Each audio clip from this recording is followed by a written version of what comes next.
Il y a quelques temps, j'avais fait une vidéo sur les Shiba Inu parce que c'est une race tellement à part que ça intéresse beaucoup de monde. Alors aujourd'hui, ce que je vais faire dans cette vidéo, c'est que je vais vraiment essayer de vous expliquer tout ce qui entoure l'éducation du Shiba. Parce qu'au travers de mon autre vidéo, vous avez pu voir vraiment que les Shiba, c'est une race vraiment à part, c'est une race particulière. Et donc évidemment, qui dit race particulière, dit besoin et éducation particulière. Et c'est ce que je vais vous expliquer aujourd'hui. Parce que contrairement à tout ce qu'on peut lire, les Shiba Inu, c'est pas du tout impossible à éduquer. C'est juste que comme pour tout ce que vous allez faire avec eux, il faut savoir s'y prendre.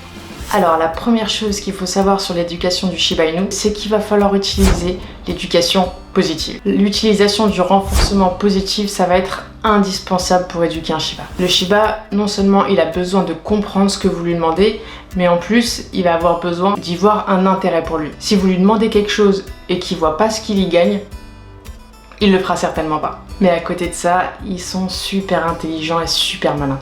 Il va très vite comprendre ce que vous lui demandez, il va très vite comprendre ce que vous attendez de lui. Donc en utilisant le renforcement positif, en récompensant ses bons comportements, ça va être bien plus facile de l'éduquer.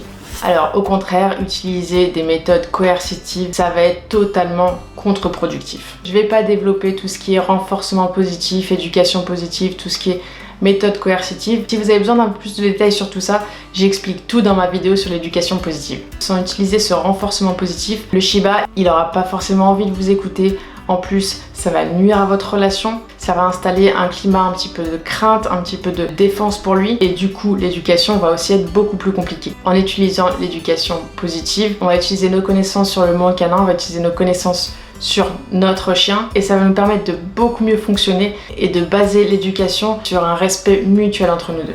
Alors, il faut utiliser l'éducation positive, mais attention, le Shiba, il a aussi besoin qu'on soit cohérent et il a besoin d'un cadre et de limites. Le Shiba, il est très intelligent, il est très observateur et du coup, il va très vite comprendre ce qu'il peut faire et comment il peut le faire. S'il comprend qu'il y a une faille quelque part, qu'il peut se permettre quelque chose, il va très vite le comprendre et il va très vite le faire. Donc il faut instaurer des règles vraiment dès le début et être cohérent. Être cohérent dans ce que vous demandez et être cohérent dans vos réactions. Il vaut mieux éviter par exemple d'interdire quelque chose et finalement le lendemain de l'autoriser. Si vous êtes plusieurs dans l'éducation, c'est pareil, il faudra être cohérent entre vous. Il faut faire exactement à chaque fois de la même manière, utiliser les mêmes mots, la même façon de faire et les mêmes règles. Et comme on l'a vu, ils sont très intelligents. Une fois qu'il y aura une bonne base, des bonnes règles, il les aura compris et il y dérogera pas. Alors la troisième chose qui va être super importante dans l'éducation d'un Shiba Inu, c'est que surtout il faut garder en tête que c'est un chien primitif. Et ça va être essentiel dans son éducation. Un chien primitif, ça va être avant tout un chien qui a gardé son instinct de survie, son instinct animal. C'est des chiens qui ont été très peu, voire pas du tout modifiés par l'homme. Et du coup, leur instinct animal, il est vraiment totalement là. Et cet instinct de survie qui est très fort chez eux, ça va faire qu'ils vont avoir tendance un petit peu à agir selon leurs propres règles, selon ce qu'ils ressentent et ce dont ils ont besoin sur le moment. En tant que propriétaire de chiens primitifs, c'est vraiment important de respecter ça. Il faut respecter ce trait de caractère qui est comme ça chez eux. Ça va vraiment vous permettre de créer une relation qui va être harmonieuse avec votre chien. Le chien primitif, il va notamment être un peu plus tourné vers son environnement que vers l'humain. Alors ça veut pas dire qu'il va pas vous aimer. Le Shiba, c'est un chien qui va être super loyal envers son maître, mais pour autant, son côté primitif, ça va faire que de base, il va vraiment être très tourné vers son environnement avant de l'être un petit peu envers son maître. Il va vraiment avoir besoin d'analyser, d'observer et ça, il va falloir le laisser faire autant qu'il en a besoin. Notamment dans les promenades, ils vont avoir tendance à faire pas mal de pauses, à s'arrêter pour regarder, pour analyser, pour renifler. Il faut le laisser faire. Quand on prend un Shiba, il faut connaître et il faut respecter ce côté primitif en lui pour pouvoir s'y adapter. Et du coup, il va falloir aussi avoir pas mal de vigilance avec les Shiba, notamment par exemple pendant les promenades. C'est notamment pour ça qu'on entend souvent dire que les Shiba, ils n'ont pas de rappel. Alors comme j'ai dit dans la vidéo sur les Shiba, ils peuvent en avoir, mais c'est vrai que ça va être plus compliqué qu'avec certains chiens à cause de ce côté primitif. Il va vous entendre, il va savoir ce que vous lui demandez, mais si à ce moment-là, il a besoin d'aller voir quelque chose, il a besoin de l'observer, de l'analyser, il va sûrement prendre son temps pour faire ce dont il a besoin avant de revenir vous voir. Et donc tout cet aspect-là, ça va m'amener sur le quatrième point sur l'éducation du Shiba, ça va être que quand on a un Shiba, il faut savoir se rendre intéressant. Donc le Shiba, c'est un chien qui a vraiment un très grand libre arbitre. C'est pas le chien qui va vous obéir aveuglément. Il a besoin d'y voir un intérêt pour lui, il va falloir forcément se rendre intéressant. Il va falloir le motiver, lui donner envie. En général, ça va être comme une sorte de troc. Vous lui demandez quelque chose, il faut lui donner quelque chose en échange. Donc il va falloir utiliser des récompenses efficaces. Alors, les Shiba, ils sont assez connus quand même pour être assez sélectifs, notamment par exemple en matière de nourriture. Donc, il va vraiment falloir trouver quelque chose qu'il aime et qui le motive énormément. Trouver quelques petites friandises vraiment qu'il adore et normalement ça devrait plutôt bien marcher. Et évidemment, en plus de ça, vous pouvez rajouter des jouets qu'il adore, vous sélectionnez ses jouets préférés, vous utilisez votre voix la plus gaga du monde. En gros, vous repérez les différentes choses que votre Shiba il aime le plus et ça sera ça que vous utiliserez comme renforcement positif pour vous rendre intéressant. Et ouais, pour éduquer un Shiba, il faut savoir être créatif et il faut savoir se rendre amusant. Et ça va vraiment être l'occasion à la fois de travailler et en même temps de créer une super relation avec eux. Et ça m'amène donc sur le 5e point. Pour éduquer un Shiba, il va vraiment falloir se baser sur la relation entre vous. Il est vraiment essentiel de cultiver une relation qui va être basée sur le respect mutuel. Et ça va créer entre vous une connexion qui va être vraiment super profonde. Et grâce à ça, vous allez pouvoir vraiment faire plein de choses avec votre Shiba. Avec lui, il va falloir construire la confiance. C'est vraiment quelque chose d'essentiel pour eux. S'ils ont confiance en vous et que vous avez confiance en lui, vraiment la relation, elle va être top. Et quand la relation est top, l'éducation elle suit. C'est tout bête, hein, mais juste partager des moments avec eux. Partager des moments de promenade, des moments de jeu, des moments d'éducation, d'entraînement. Ça va vraiment permettre de créer des liens qui sont forts. Alors oui, on peut dire que l'éducation d'un Shiba, c'est un petit peu un défi, vu sa personnalité. Mais honnêtement, en restant calme, en restant patient, en restant cohérent et positif dans tout ce que vous lui demandez, vous allez créer une relation harmonieuse, une relation équilibrée. Et c'est ça qui va favoriser un bon comportement chez lui. Parce que le Shiba, plus il va être proche de son maître, plus il va avoir envie d'interagir avec lui, plus il va avoir envie de l'écouter, de travailler avec lui. Alors quelque chose qui est vraiment super important avec les Shiba, ça va être d'être patient. Il faut surtout pas les forcer et il faut vraiment respecter leur rythme. Les Shiba, ils ont vraiment un caractère particulier. On peut dire qu'ils sont entre guillemets têtus, ils sont assez réservés, ils sont assez méfiants. Ça va vraiment être très important de ne pas les brusquer et de pas les forcer pendant l'éducation. Forcer un Shiba, ça peut vraiment entraîner beaucoup de stress chez lui, beaucoup de méfiance et ça peut aussi entraîner des réactions indésirables. Et ça va compromettre à la fois l'éducation que vous lui donnez et surtout la relation entre vous. Le Shiba, si jamais vous lui demandez quelque chose et qu'il vous écoute pas, il n'y a pas besoin de le forcer. C'est soit qu'il n'a pas compris, donc il faut soit répéter ce que vous avez demandé, soit c'est que la commande elle n'est pas encore totalement acquise et du coup qu'il n'a pas compris ce que vous lui demandez, soit c'est clairement qu'il n'a pas envie de le faire et il va falloir donner envie de le faire et vous rendre plus intéressant. Ce qu'il va falloir faire, c'est vous adapter aux signaux de votre chien. Et pour ça, il va falloir reconnaître chez lui les signaux de stress, les signaux d'inconfort. Pour pouvoir ajuster les séances d'éducation, il faut vraiment respecter ses limites. Il faut vraiment avoir en tête que de toute façon, essayer de brusquer un Shiba ou essayer de le forcer, ça va faire l'effet contraire de ce que vous attendez. S'il n'écoute pas quelque chose que vous demandez et que vous le forcez, ça sera encore pire.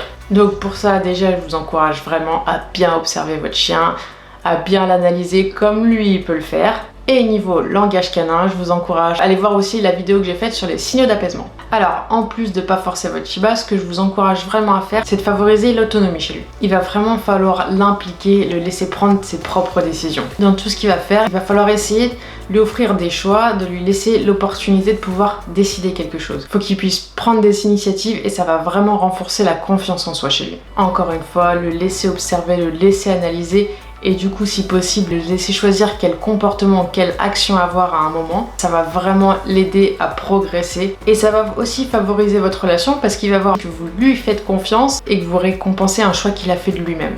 Et ça vous montrera aussi en même temps à vous que vous pouvez lui faire confiance et qu'il arrive lui-même sans lui dire à faire les bons choix.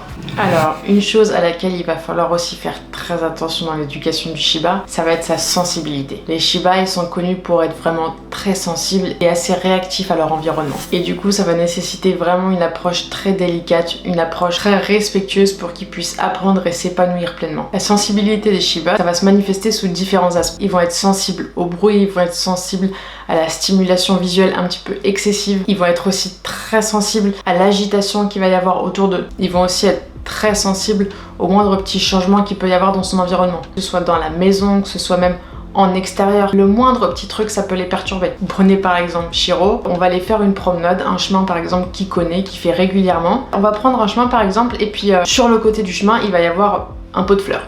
C'est rien. Il va avancer au loin déjà à quelques mètres avant, il va le repérer, il va se stopper, il va bloquer. Donc déjà, il va lui falloir quand même pas mal de temps à l'arrêt pour analyser, pour comprendre ce que c'est, qu'est-ce que ça fait ici, est-ce que c'est dangereux ou pas, pour qu'ensuite il se décide à savoir s'il veut bien y aller, s'il doit le contourner, s'il doit faire demi-tour. Et en général, même en passant à côté, en s'éloignant un petit peu pour pas s'approcher réellement du pot de fleurs, il va lui aboyer dessus. Après, ils vont pouvoir aussi être très affectés par des interactions négatives. Alors que ce soit avec d'autres humains, que ce soit avec d'autres chiens, s'il y a une interaction qui se passe mal, ou en tout cas que lui n'apprécie pas, ça peut vraiment énormément le marquer. Il va pas oublier, il va se rappeler énormément de tout ça, et ça peut vraiment être très néfaste pour lui. Il va vraiment falloir être vigilant, il va vraiment falloir observer pour reconnaître les moments où il est pas bien et savoir l'aider si besoin, savoir le sortir de cette situation. Si quelque chose le dérange, il va falloir l'aider, il va falloir lui créer un environnement qui est assez calme, qui est assez détendu pour lui. Le but, c'est d'essayer de lui donner vraiment que des interactions qui vont être positives pour lui et d'éviter autant que possible ce qui va être négatif parce que ça va vraiment le marquer très fortement. Le dernier aspect important dans l'éducation du Shiba, et pas des moindres, ça va être l'importance de la socialisation. Le Shiba, il est vraiment réputé pour son côté indépendant et son côté méfiant vers les étrangers. Et c'est pour ça que la socialisation, c'est vraiment super important pour eux. Il va falloir favoriser les interactions positives, comme on vous disait tout à l'heure, pour qu'il soit le plus sociable possible et du coup éviter les comportements peureux et les comportements qui peuvent être agressifs. Il va falloir commencer le plus tôt possible quand il est chiot. Il va falloir l'exposer à différents environnements, différents sons, différentes personnes, différents animaux, différents milieux. La période des premiers mois du chiot, ça va vraiment être une période cruciale pour en faire plus tard un adulte confiant et qui pourra s'adapter dans le plus d'environnements possible. Mais attention, dans cette socialisation, on n'oublie pas ce qu'on a dit précédemment, on y va à son rythme. Et si ça doit prendre du temps, s'il doit y avoir un micro-progrès chaque jour, ça sera déjà très bien pour lui. Ce qu'il faut, c'est qu'il ait le plus d'expérience possible. Il vaut mieux qu'il ait un petit peu moins d'expérience, mais que ce soit que des positives plutôt qu'il en ait plein, mais que la moitié soit négative. Parce que il va s'en rappeler et il va peut-être même plus se rappeler des négatifs que des positifs. Et tout ça, ça va permettre de renforcer sa tolérance et son adaptabilité. Et du coup, pendant la socialisation, évidemment, n'oubliez pas le renforcement positif, renforcer les bonnes actions, que ce soit quand il va dans un endroit nouveau, quand il rencontre quelqu'un, etc. Récompenser tous les bons comportements qu'il a. Et surtout, si besoin, n'hésitez pas à intervenir. Si vous voyez quelque chose le dérange, que pendant une interaction avec quelqu'un ou avec un chien, il est pas bien et il n'arrive pas à gérer cette situation, n'hésitez pas à intervenir. Surtout quand il est chaud, peut-être qu'il sait pas exactement encore comment gérer ses émotions, comment gérer l'interaction. Donc n'hésitez pas à y aller. Si vous voyez qu'un chien est un petit peu trop insistant, qu'un humain il va un peu trop brusquement avec lui, n'hésitez pas à le dire, à l'expliquer au maître, à l'expliquer à la personne qui vient vers lui. Et même s'il faut qu'il prenne confiance en lui et qu'il faut qu'il gère les choses de lui-même, parfois on a besoin d'intervenir et c'est ok. Alors pour tous les propriétaires de Shiba qui regardent cette vidéo, j'aimerais vraiment connaître votre expérience. Comment l'éducation de votre Shiba s'est passée? Est-ce que ça a été plutôt simple? Est-ce que vous avez galéré? Et quel côté de l'éducation a été le plus simple ou le plus compliqué pour vous? Partagez-moi tout ça en commentaire, vraiment j'ai hâte de savoir. Et surtout, n'oubliez pas que si vous voulez plus de détails concernant les Shiba, il y a la vidéo complète sur la race avec tous les détails qu'il faut. En tout cas, merci d'avoir regardé la vidéo, merci de votre soutien. Si ça vous a plu, si ça a pu vous aider un petit peu, n'hésitez pas à mettre un petit commentaire, un petit j'aime sur la vidéo et ça m'aide énormément pour développer cette chaîne YouTube.